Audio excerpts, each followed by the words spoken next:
minutos. La voz de los protagonistas. Contacto telefónico. Y nos da mucho gusto recibir desde Monterrey, Nuevo León, Axel Amarillas, economista, quien precisamente nos da su opinión sobre estas repercusiones del nuevo aumento a la gasolina y a la electricidad.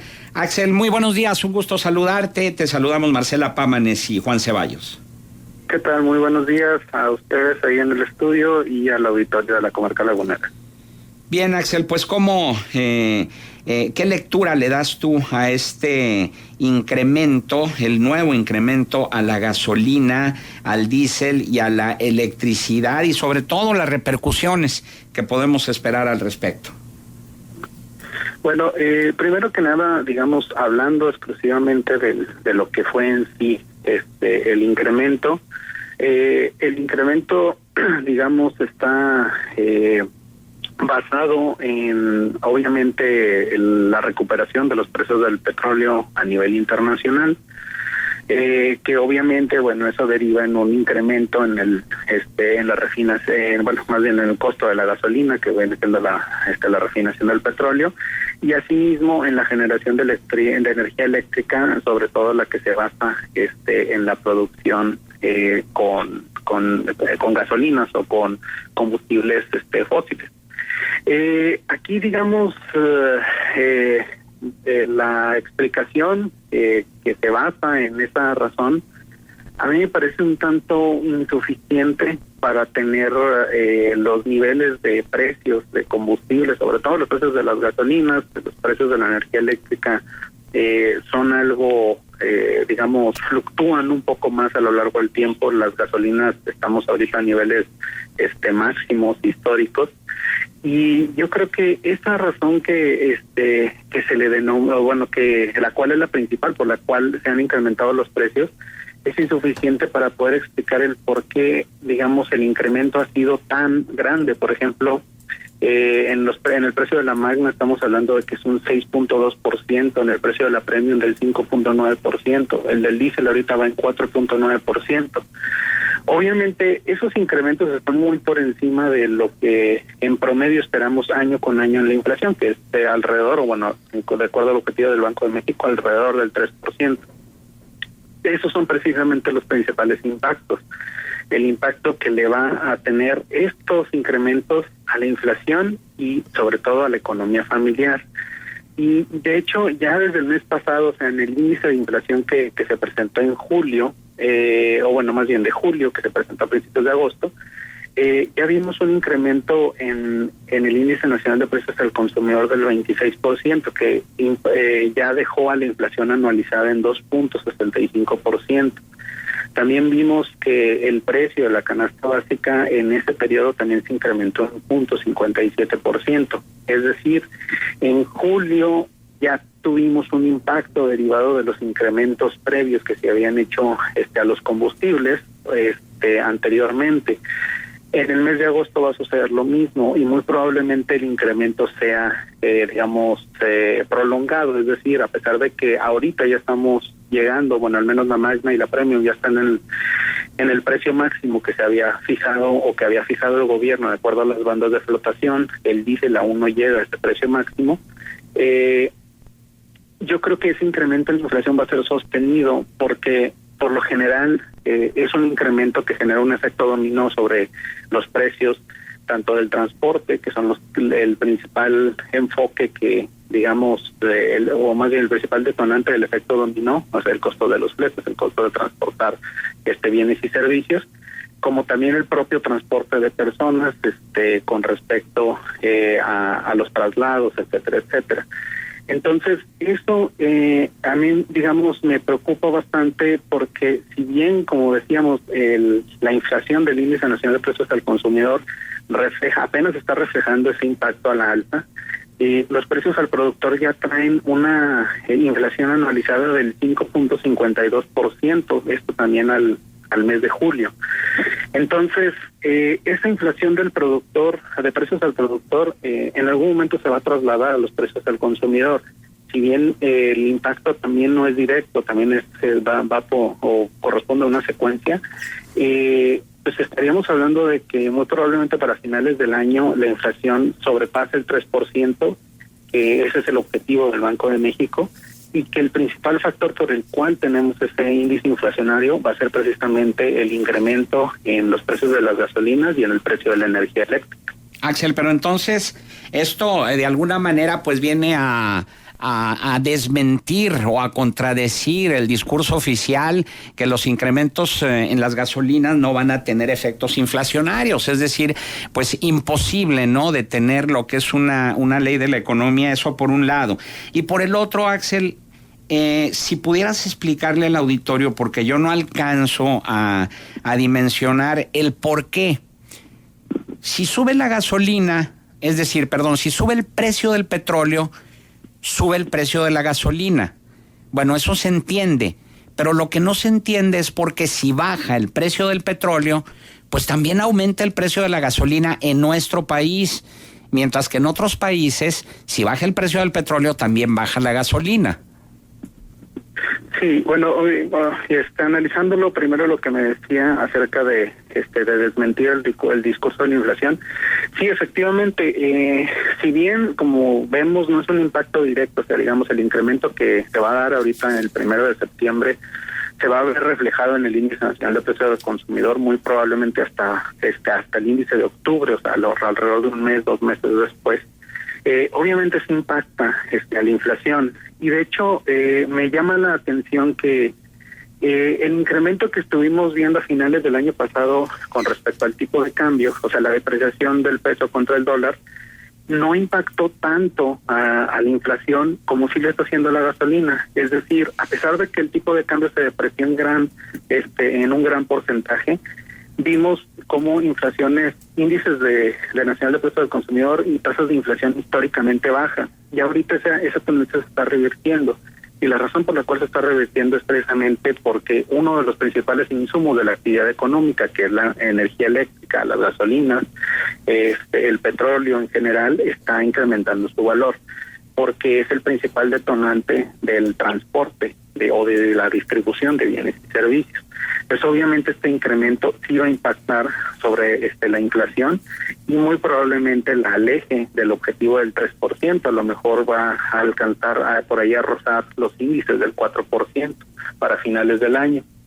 El segundo punto, bueno, sí, evidentemente es lógico pensar que si se incrementa el precio del petróleo, se va a incrementar el precio de la gasolina. Pero efectivamente, como lo dice usted, por lo general siempre resentimos esos incrementos, pero cuando vemos disminuciones en el precio del petróleo, pues rara vez los llegamos a percibir en el precio de la gasolina. Y eso yo creo que está más bien relacionado como está formulado el precio de la gasolina. Por ejemplo, anteriormente, pues si había cambios en el precio del combustible, el que se ajustaba a la alza o a la baja era el impuesto, era el IEPS, era el amortiguador que había, que digamos subía o bajaba para regular el precio de la gasolina para el caso de México. En este caso y a partir de este año se cambió esa fórmula, y es decir, el IEPS digamos siempre va a ser positivo, y lo que se modifica es el precio o digamos, bueno, sí, el precio final que paga el consumidor. Entonces eso quiere decir que el precio de la gasolina se está utilizando como una política tributaria para asegurar ingresos del gobierno, y es ahí donde no podemos percibir que cuando baja el petróleo, pues baja el precio de la gasolina, pero sí cuando sube el precio del petróleo, sube el precio de la gasolina, porque evidentemente el impuesto corre el riesgo de no entrar a las arcas del gobierno. Ahora bien, esto en cuanto a los aumentos a la gasolina y a la electricidad, pero también el día de ayer el Economista daba a conocer una nota que, pues, debe resultar muy preocupante, que es el hecho de que en la primera mitad del año el promedio que pagó México por concepto de intereses de la deuda externa en moneda mexicana ascendió alrededor de 240,000 176 millones de pesos. Cifra sin precedente, situación que puede ser un factor de tensión para mercados como el cambiario y de tasas de interés en el país. Estamos hablando de casi un $250 billón de pesos únicamente de puros intereses. ¿De qué manera influye esto en este dato macroeconómico en la microeconomía de la clase trabajadora de más de la mitad de los mexicanos que viven, muchos de ellos, en pobreza? Bueno, este dato es bastante interesante. De hecho, desde finales del año pasado vimos cómo el pago de la deuda externa se había venido incrementando, sobre todo derivado obviamente por la depreciación del tipo de cambio. Sin embargo, este indicador ya se está viendo reflejado, sobre todo por ahí la semana pasada vimos cómo las principales calificadoras, Moody's, Standard & Poor's, Fitch, se estaban ajustando a la baja sus perspectivas con respecto a la calificación crediticia del gobierno mexicano. Eso obviamente genera o agrega un factor de riesgo a invertir específicamente en el país. Obviamente el principal factor el principal efecto que va a tener esa situación en la actividad económica, pues viene desde el punto de vista del riesgo. Obviamente, si se incrementa el riesgo, encarece el crédito. Y si esto está acompañado de los incrementos en las tasas de referencia que ha estado haciendo el Banco de México, sobre todo para intentar controlar la depreciación del tipo de cambio, pues vamos a ver cómo en el corto plazo el crédito se empieza a encarecer desde el punto de vista, impulsado tanto por los incrementos generales en las tasas de interés globales, como en ese factor de riesgo que se tiene que internalizar debido a que el gobierno o el país en general puede caer en un estado de default, o sea, de retraso, ¿no?, de los pagos. Obviamente, si lo vemos desde ese punto de vista macroeconómico, entendemos también por qué es que el gobierno está tan interesado en recaudar ingresos, en este caso a través del IEPS y a través de la gasolina, porque evidentemente también a ellos les está preocupando la situación financiera que tiene el gobierno, en el sentido de que pues los gastos están sobrepasando los ingresos y que el costo de la deuda está siendo cada vez mayor. Y pues desde ese punto, pues obviamente caemos en aquello que ya habíamos platicado, o que ya hemos platicado varias veces.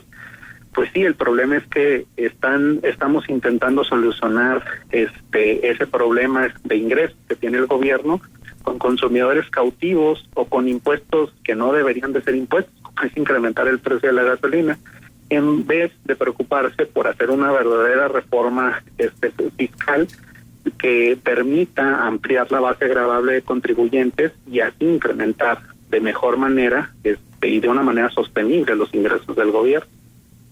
Ahora, la semana pasada Standard & Poor's cambió la perspectiva de la calificación soberana de México de estable a negativa. Sin embargo, Joaquín Gándara Ruiz, que es el presidente del IMEF, Instituto Mexicano de Ejecutivos en Finanzas, dijo que el nivel de la deuda pública en México es manejable, que no es preocupante. ¿Tú coincides con él, Axel? Bueno, es que ahí yo creo que el enfoque general de las economías del mundo, si volteamos a ver a las economías desarrolladas, su nivel de deuda es casi, a veces supera su Producto Interno Bruto de un año. Es decir, si la economía solamente todo lo que produjera se destinara al pago de la deuda, en un año podrían pagar la deuda, pero estamos hablando de economías del tamaño de Estados Unidos, Japón, inclusive las economías europeas. Desde ese punto de vista, pues sí, el tamaño de la deuda para el caso de la economía mexicana sí es relativamente pequeño en relación al que tienen las economías desarrolladas o las grandes economías del mundo. Aquí el problema pues es que nosotros como economía en desarrollo requerimos o tenemos una mayor dependencia de lo que es el gasto de gobierno o la participación del gobierno en la economía, porque necesitamos obra pública, necesitamos inversión en sectores que el sector privado no invierte, necesitamos créditos para emprendedores, etcétera, etcétera. Necesidades que economías en desarrollo, desarrolladas ya no tienen. entonces se pueden dar el lujo de destinar gran parte del gasto al pago de la deuda. Entonces, aun y cuando los niveles de deuda de México en comparación con otras grandes economías no es proporcional, o sea, seguimos estando por debajo, yo pensaría que el problema pues es ¿no? O sea, tal vez en términos agregados, en cifras agregadas, sí parece ser manejable, pero este pago de intereses es muy alto y esas necesidades, más bien las necesidades de la economía son muy grandes, y sobre todo porque necesitamos o todavía dependemos de la intervención del gobierno en la actividad económica, y pues ese pago de intereses se podría destinar a otro tipo de inversiones que fueran más productivas para la economía mexicana. Claro. Bien, Axel Amarillas, economista, nuestro agradecimiento por tu participación aquí en Contextos. Muchas gracias a ustedes y aquí estamos para temas económicos. Buenos días.